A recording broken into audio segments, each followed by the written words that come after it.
Cristo é tudo em todos. Bem-vinda, comunidade orante, para celebrar o 18º domingo do tempo comum. Iniciamos o mês de agosto, o mês vocacional. E durante todo este mês, vamos refletir, rezar uma dimensão do chamado ao serviço, ao ministério, à doação na comunidade. E neste primeiro domingo, dedicado à vocação sacerdotal, queremos rezar pelos nossos padres, pedindo ao Senhor que os torne cada vez mais servos da palavra e dos pobres. Que cada sacerdote atue com o coração de Deus. Que o olhar de cada sacerdote seja o olhar do próprio Deus, de compaixão, de acolhimento, de misericórdia, de afeto e de amor. A comunidade se encontra feliz, agradecida por tantos e abundantes dons que o Senhor concede a cada pessoa, a cada família, a cada comunidade. Por isso, vamos buscar na fonte da palavra tudo o que precisamos. A palavra que é luz, que vai iluminando o dia a dia do nosso caminho e do nosso compromisso, do testemunho, especialmente da caridade e da paz. A liturgia de hoje é introduzida com o texto do livro do Eclesiastes. E assim começa: vaidade das vaidades, tudo é vaidade. E a narrativa toda vai recordar que não estamos aqui de modo definitivo. Tudo é passageiro. E se não temos o cuidado e o compromisso, vamos nos apegar, nos agarrar às coisas passageiras, deixando de lado o que é essencial.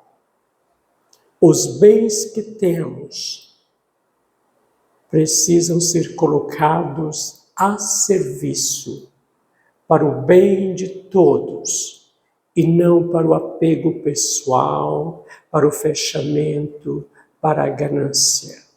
Vaidade das vaidades, tudo é vaidade, se não somos capazes de enxergar além das realidades terrenas, materiais. O nosso olhar precisa voltar-se para o alto. O nosso olhar precisa contemplar a graça, a misericórdia divina, e acolhendo esses dons em nossas vidas, transformá-los em gestos fraternos, em gestos de solidariedade. É esse o nosso compromisso. Com o orante, nós somos convidados a meditar mais uma vez que tudo é passageiro. Fazeis voltar ao pó quando dizeis, voltem filhos de Adão. A nossa vida terrena precisa ser assumida e vivida intensamente, sempre no compromisso de fraternidade, de solidariedade. Do pó viemos, ao pó tornaremos. É a oração que hoje, com o orante, nós somos chamados a fazer. E uma pergunta que inquieta: de que adianta o apego a si, aos bens materiais, se desta vida não levaremos nada, a não ser o bem que fizemos? Portanto, vamos vencer o orgulho, a prepotência, o egoísmo, o desejo de querer sobressair-se em tudo e sobre todos. Voltar ao pó é o caminho que trilhamos a cada dia. É uma realidade que precisa ser acolhida e assumida, não com medo, mas com confiança na fé do Senhor. Se vivemos bem o momento presente, praticando atos de justiça, de acolhimento, de respeito, de solidariedade, temos a certeza que o corpo que se tornará pó será revestido por um corpo espiritual, por um corpo divinizado, porque são os nossos atos caritativos que nos abrem para a glória celestial. A segunda leitura, São Paulo continua nos ajudando a meditar com os ensinamentos da carta aos Colossenses. E nesta carta, hoje, ele vai chamar a nossa atenção para uma realidade essencial da nossa fé, que é a ressurreição. Se ressuscitastes com Cristo, buscai estar sempre nesta vida nova que a ressurreição traz. A ressurreição é a prova mais evidente de que a vida triunfa sobre todos os sinais de morte. Se com Cristo ressuscitamos, vamos abandonar o homem velho, marcado por realidades que não levam à plena liberdade, ao pleno compromisso.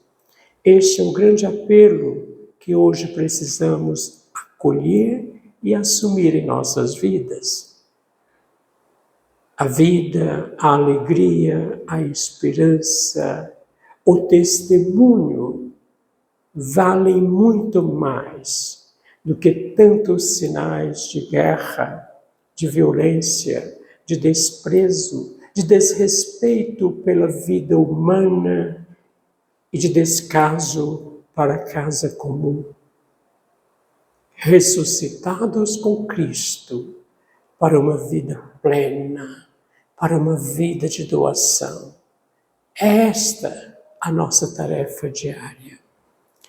O Santo Evangelho de São Lucas, Jesus retoma a mesma temática já apresentada, tanto na primeira leitura como no Salmo e também na segunda leitura, que é a realidade da administração dos bens terrenos. E como sempre, a catequese, o ensinamento, a orientação que Jesus dá, parte sempre de uma parábola, de uma comparação, de algo muito simples, que todos possam compreender e entender a mensagem do reino. E ele diz que um homem tinha uma quantidade de terras generosa. E naquele ano a colheita foi abundante. E aquele homem, olhando toda aquela abundância, renovou os seus celeiros. Percebamos bem, renovou o que é material, mas não foi capaz de renovar o seu interior. Mandou derrubar, construir novos celeiros muito mais amplos. E ali colocou toda a colheita. E vendo a grandiosidade de tudo aquilo, disse: agora sim, não preciso me preocupar mais com nada. Vou festejar, vou me alegrar, vou celebrar, vou comer, vou beber. E dizer: agora minha alma fica tranquila. A lição termina justamente com algo que nos leva a um sério questionamento. Você não tem juízo. Nessa mesma noite, você será chamado. De que adiantou acumular, guardar, não partilhar, não ser solidário. O Papa Francisco, de saudosa memória, ele tinha uma fala muito interessante quando refletia sobre as realidades terrenas e também a dimensão da vida eterna.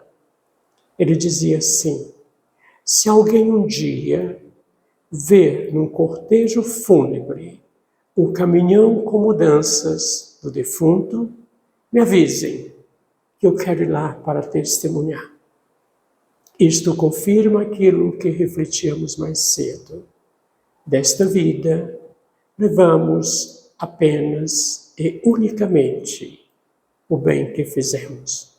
Por isso, vamos nos comprometer cada dia em viver na alegria, na esperança, no testemunho, os valores do reino. Cristo é tudo para todos. É a grande lição daquilo que São Paulo nos ensina hoje na carta aos Colossenses. Por isso vamos acolher esta verdade de fé. Na minha vida, na sua vida, de sua família, da comunidade, do grupo, do movimento. Cristo é tudo.